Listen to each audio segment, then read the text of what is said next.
There's something I've started to think a lot about in my prayer time and in my time with the kids and Bible time, this general concept of working together instead of against each other. Right. I think we naturally want to turn everything into a competition. Yeah. Everything, that's where righteousness in the church comes from, is measure me against you and who's closest to this, and creating this in business a lot. Yeah. Why is my business better than theirs, and what do I Yeah. do that's my competitive advantage, and how do we put other people? And what can I do to down? get ahead? That's right. But if you really take an approach of how can we work together and build off of each other's strengths, Right. instead of weaknesses, whether that's in business, whether that's in sports, whether it's in church, whether it's in your family, there doesn't seem to be a whole lot of that. Like, what can we look for to grow together as opposed to Right. cutting each other down and competing?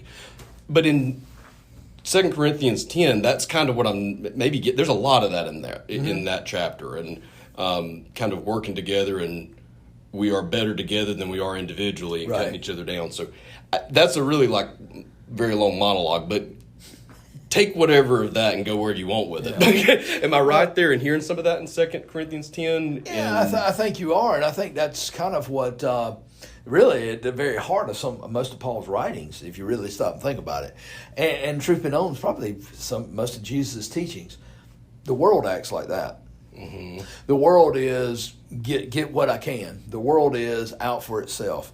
The world is I got to take care of number one because nobody else will. The world is I got to be top dog. The church should be, when you come to Christ, is totally opposite. Paul tells us to honor others above ourselves. Jesus says, you've heard it said to love your neighbors and hate your enemies. I'm going to tell you, love your enemies. Whoa, that's totally opposite of what the normal way everything works. And I think that's what, really at the heart of Christianity is totally opposite of the world. And it's we almost had to have a complete rewiring. You hear stuff coming from the factory and they got to do a complete reboot. Yeah.